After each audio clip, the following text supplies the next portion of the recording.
Hello everyone, welcome to another beer review.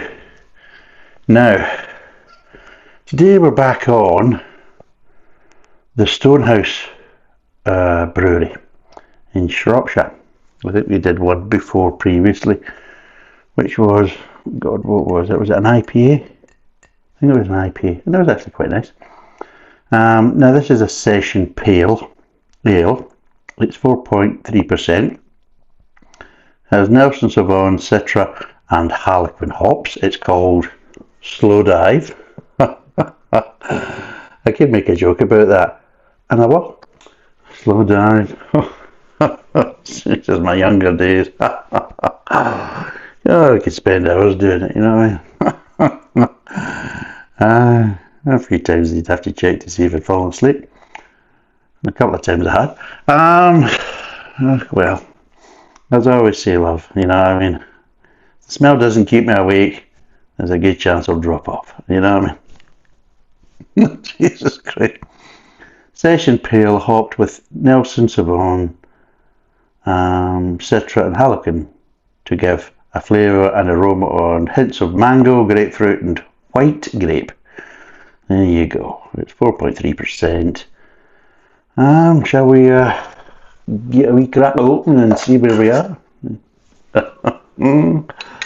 Hopefully, please be nice. Please be nice.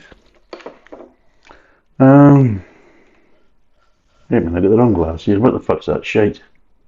Put that there.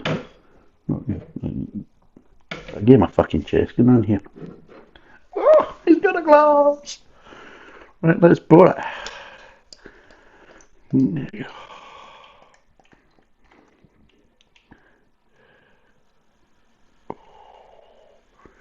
Well, there's a bit of fizz to it. There's a wee bit of the old glass tornado going on there. Look. Oh. Again, this is slightly cloudy. Actually, just checking to see if there's any. I can smell it from here, by the way. Oh, I can smell hops, boy. I can smell hops, ladies and gentlemen. Oh, I'm so excited. It's a Sunday video, by the way, because I've been away, I've not had a chance to kind of buy some whiskey. I've got a little bits and bobs there. In fact, probably the next one coming up, I think I'm going to do a pale ale from, it's the last beer in the Love Lane kind of thing, so we'll do the kind of Russian bourbon copy and see what that's like. Well, might as well try and poison myself from both sides, eh? That'd be lovely, wouldn't it? Lovely, lovely, lovely. I'm going to put this back up here because it was kindly gifted to me by John Morrison.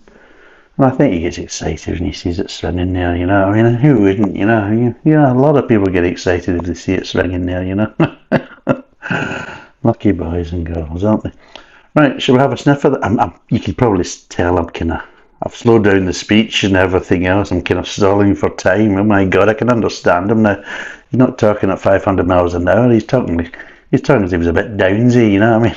Oh, you can't say that now. You can't say it. Well, the word that I would used to be able to call him, but you can't call him that now. So I think that little downsy is quite nice, you know.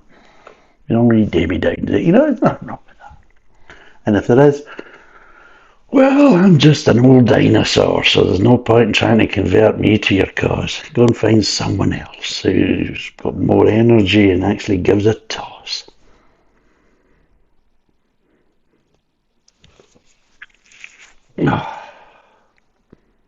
If I was watching a Sloppy Day video, don't Christ, I spelled that, and he ended up in this pub. He was doing the Chester pubs, and he ended up this kind of quite a nice historical looking pub from the outside and also from the inside, but the beer options were shit. He ended up with a Hobgoblin golden ale. Jesus Christ, Jesus God.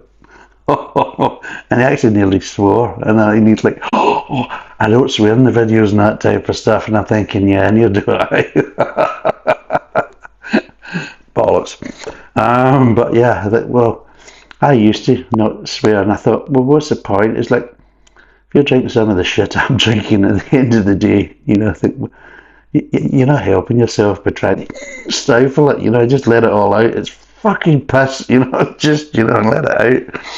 You feel better for it. I mean, you can't really say it's, it's a family show when you're just basically sitting there drinking beer, Come join me, bring your kids. That sounds rather ominous. Anyway, shall I just sniff it instead? Again, that sounds, but see what I mean? If it wasn't for the innuendos and the swearing, there'd be nothing to listen to. Yeah, do get a little grapefruit. Yeah, get a grapefruit, light citrus. White grape? I don't know how the fuck they get sniffles with fucking white grape. I'm not getting Zinfandel, you know what I mean? Chardonnay. Right. Shall we have a swig? Please be good.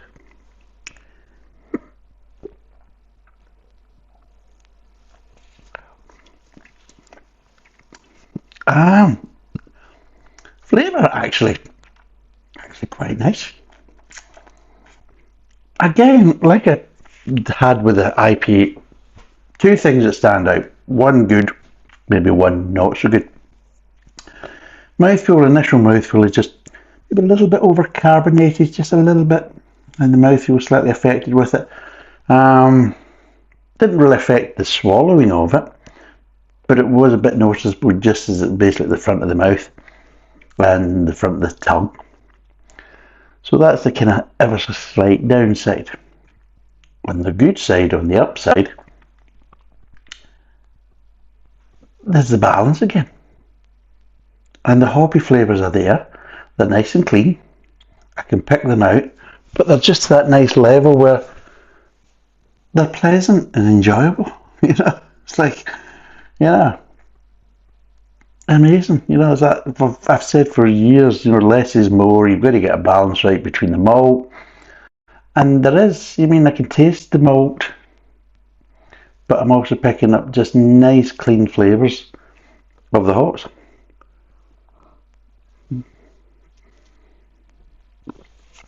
And there's a kind of, maybe ever so slight floralness to there as well. And a little accent bitterness at the back end.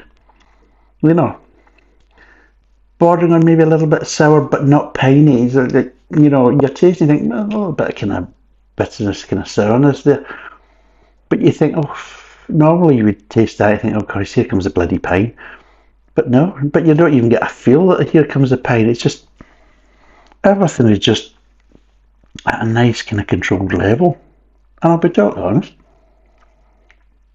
it's actually quite nice. Go figure. Fair play to them. As I said with Stonehouse Brewery, I think I've said with the last one, but I'll remind you, you can't buy it from their website. They don't have a website that's basically has a shop that sells beer, so they sell it through an online shop known as Best of British Beer. So if you want to kind of get some of these, you'll have to go to the excuse me, Best of British Beer. I did say it was a little bit, ever so slightly overcarbonated. I do apologise for any of the, people with a kind of weak constitution and lack of spine. Oh no, it's left and it's filth. I can't cope with it.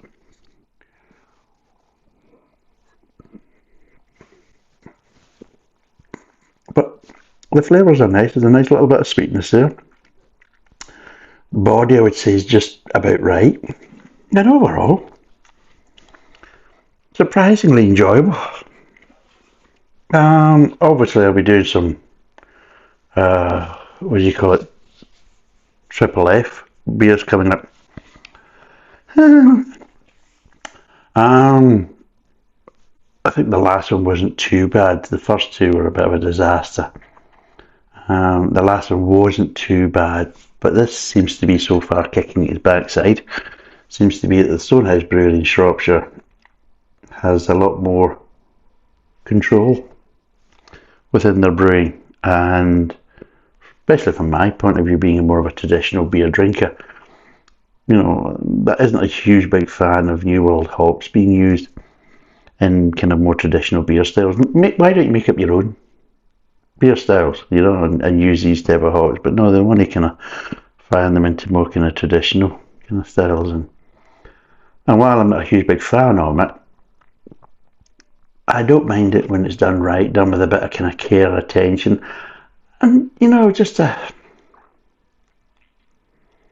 showing a bit of common sense, being a bit sensible about the whole thing. Instead of the gung-ho, look at me, I'm fucking marvellous, Billy Big Balls, and how much can I fire in here? How much can I make this undrinkable? And then if you say it's undrinkable, then I'm going to call you poof, and that type of stuff. Obviously they wouldn't, of course, because they'd be too busy taking one for the team to say that. But yes,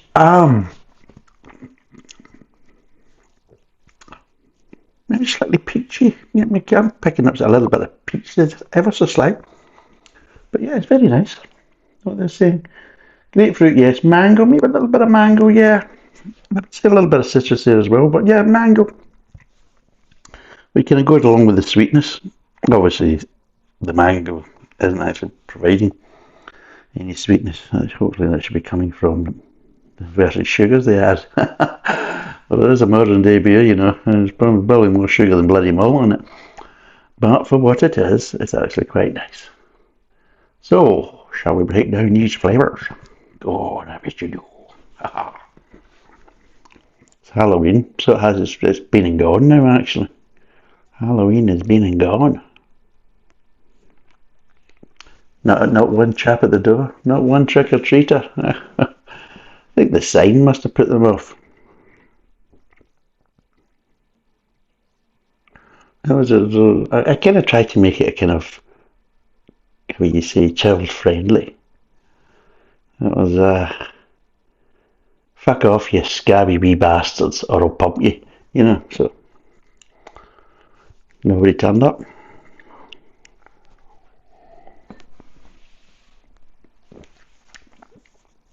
A bit of a strange one. I'm not a big fan of this trick-or-treating and going around the doors. I wasn't allowed to do it when I was a kid, because it was more of an American thing. It wasn't really a British thing, and my parents couldn't work out thinking, it's hawking. It's going around to people's houses and hawking. No bloody way you're doing that, boy. No bloody way. Dressing up like an idiot and then going around there hawking around all the bloody neighbours, harassing them. And what, you expect them to have sweets in there for you, you know what I mean? Way too bugger, you know what I mean? So I was never allowed to do that. Excuse me. So yeah, I was never a big fan of it. Yeah. I just don't really understand it. They come round and say, trick or treat, and they just want sweets. You know what I mean? No. It's just crap, really. Quite like a lot of traditions you get in America, you know what I mean? They just, seriously, it's a bit shit, isn't it? Kids going round your house, you know what I mean? And you get, strangers giving them sweets, you think, so it's a recipe for fucking disaster, that. You can just see it, you're asking for trouble with that kind of thing, Shit. No wonder you ended up with fucking Jeffrey Epstein, you know what I mean? Jesus Christ, you encouraged the bastard, so you were fucking dangling like a fucking carrot in front of him, for fuck's sake. You know what I mean? Oh, Jesus. The amount of absorbent material he must have had in his fucking house from bloody, what do you call it? Halloween came along. Jesus God, it must have been bursting. You know what I mean? Jeez. Fucking hell. Other kind of strange things you have, Oh, it's a big I think they actually have a bigger celebration in America for St. Patrick's Day than they bloody do in Ireland. You know what I mean?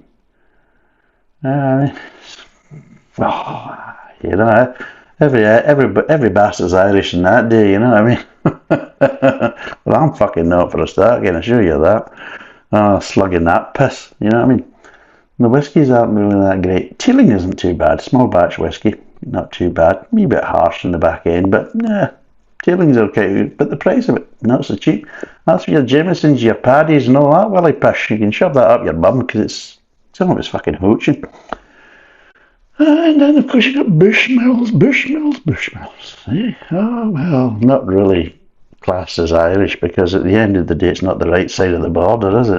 Bushmills is more of an Northern Irish whiskey. No, you can't say that. So, yeah, when you're looking at thinking, it's really a shit kind of celebration, because you're not jumping about basically wearing stupid bloody hats and that type of stuff and painting parts of your body green. And you're drinking shit beer and, well, less shit whiskey, but still, to a certain extent, pretty shit whiskey, unless you're paying through the nose to get something better out of Ireland, which there is obviously these options, but they're not really kind of forthcoming when you go to pubs and bars. They're mostly getting Jamesons and maybe they might have Paddy. And you think, oh, that's fucking marvellous. So yeah, for me it's a pretty shit celebration, but the Americans seem to love it. But at the end of the day, they drink Bud Light, so what the fuck would they know about quality fucking alcohol? Which is a bit strange though, because they've got some nice bourbons, you know, and yeah, Old Pappy, quite expensive, but not a bad drop. Old Pappy, aye. But this Pappy Van Winkle, oh aye. But yes, well, they're kind of strange kind of things that they have. Oh, they have a World Series, in sport that only Americans play in. It's marvellous, that, isn't it? If that doesn't give you an idea that they're up their own arses, then nothing will. It's a World Series. Does the world watch it? No, not really. Does the world take part? No, not at all, really. So why do you call it a World Series? Because, well, the only thing that fucking matters is us in the world. So at the end of the day, if we're fucking competing for it, then it's a World Series. Aye, anal retentive. That kind of stuff. Fucking Americans are weird. They really are. Seriously, for fuck's sake. You know what I mean? Well, to vote for fucking Donald Trump or fucking Joe Biden. And even considering Kamala Harris, Jesus Christ. And even worse, you had fucking Hillary Clinton. In fact, Jesus, you even voted for Clinton, and he was a sex pest when he was a fucking governor, for Christ's sake. Jesus, the rumours going about him. How the fuck did he actually manage to get voted? Put it this way. If you had social media then, like you have now, there'd be absolutely no bloody chance. Old fucking Bill would have got into that White House. You know what I mean? Unbelievable. Crazy. Although saying that, we have Keir Starmer, so...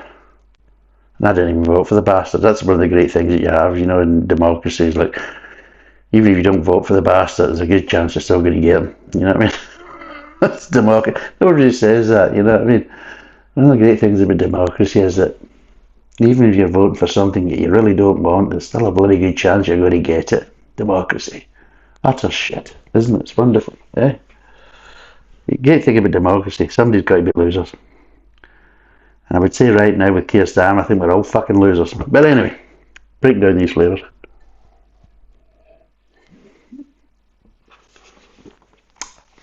Right, okay. Start off with a nice bit of malt. That's a nice little bit of malt there. Some nice kind of light caramel tones. A little bit of grain. Nice little bit of sweetness. It just kind of runs from front to back. Just nice and consistent. Moves on to the kind of mid-tongue, and that's where it all kind of takes off. All the kind of accent flavours start to come in. You're getting grapefruit, a little bit of citrus there as well. But as I'm saying, they're slightly, I'm not saying on a sweeter edge, but they're on a lighter edge where you don't, these flavours you associated with kind of more of a kind of sourness or bitterness. But they're not with this, because it's giving the flavour without that kind of edge to it. Just nice and light and nice and balanced, but you can still pick up the malt through these flavours. So you're getting a little bit of mango, you're getting a little bit of citrus, you're getting the grapefruit. I wouldn't say I'm getting any white grape, but sure, no, I'm not getting any of that. It's probably a good thing. But just in between that, you're still getting that little bit of malt there, and you've still got that sweetness there, and the grain is still there, and just everything's kind of nice and clean. There's not kind of flavours crossing over and kind of clashing with each other. They're all just kind of... It's like a well-controlled crowd. They're all kind of like standing there in their own little space and just doing their own little part, but not really kind of getting too involved. with each other and affecting each other, and it's actually quite refreshing. And just overall, I mean, I'll be totally honest, it's not my favourite kind of flavour profiles that I would want in this style of beer. I think this would be really nice if it was done with, to the same degree, with more kind of traditional British hops to give you more of that kind of floral note, bit more bitterness at the back end, things like that. Whereas this doesn't really have any bitterness at the back end, but it has these kind of slightly kind of new world kind of flavour profiles, which is fine, but I would have preferred it, obviously, if it was more of a traditional bent to it. But because they haven't done that, it's one of these ones where you think, oh God, what's it going to be like? Because unfortunately, the normal trend is just to make a beer that's almost undrinkable, if not undrinkable, with these type of flavour profiles. So it's nice and refreshing to get something that is sessionable, it is lighter, it is nicely balanced, and yeah, it's just, like I keep saying, the less is more kind of mantra.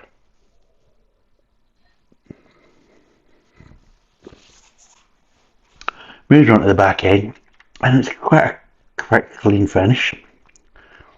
You get a little light bitter tones at the back of the mouth, but very light, and it's like little hints of it. And overall, very drinkable, and yeah, nice and refreshing. But I think also their kind of philosophy, going by the first two beers, is kind of refreshing. It's kind of showing that, yeah, we can use these type of hops, but it's like anything, you have to use them sparingly and show a bit of kind of common sense. And it's certainly kind of showing with the first two beers. But overall, I actually quite like this. It's actually quite nice.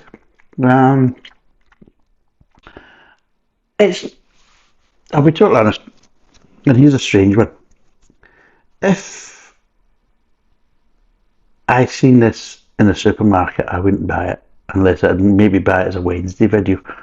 But let's be totally honest, I'd be trying to avoid it. If there's other things as an option, I'd go for them first, and this would be a kind of, the bottom of the barrel to kind of choose before I have to go into the kind of real kind of mad bastard brews, you're getting from Brewdog and Vacation and Tiny Rebel and all these other arsehole breweries.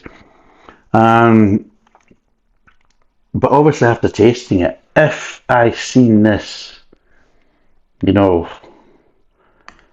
on the shelf in the supermarket, after tasting it and everything else, and if the weather was right, if it was a nice kind of some nice kind of summer weather, then I meant, whatever I'm buying, I'll maybe chuck a couple of bottles of them in just to kind of mix it up a bit. And yeah, it kind of ticks the box from that point of view. So out of 10, what would I give this?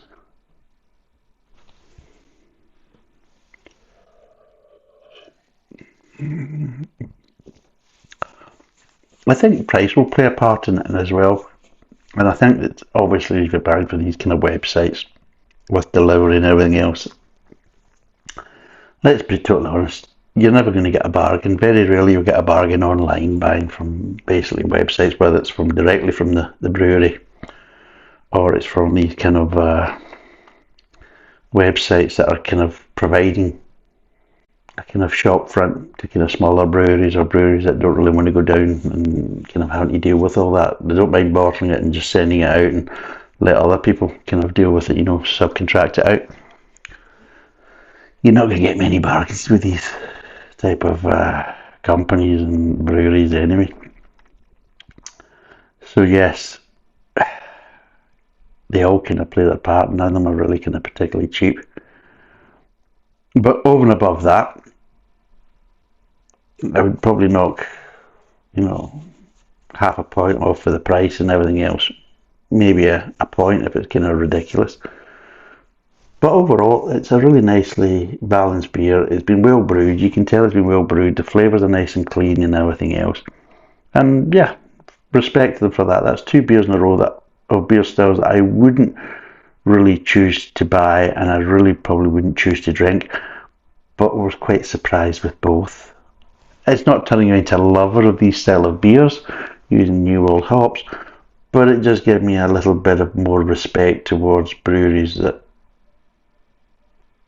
do it, in my mind, in a proper way, in a more kind of controlled and sensible way. So yes, it gives me a kind of a newfound respect for breweries that do it that way. And yeah, I don't mind them. I mean, I'm not going to say I think they're wonderful because that would be a lie, but they're still very nice and very drinkable.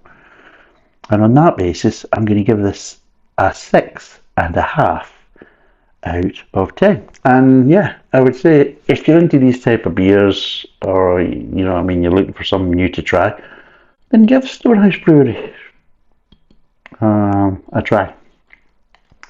Because so far, I think we've got another 2 still to do. I think it was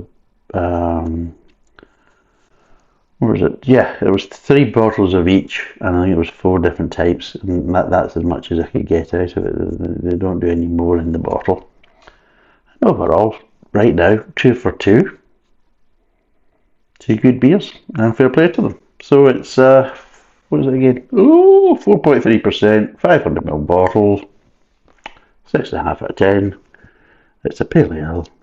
Thank you for watching. Cheers, and bye for now.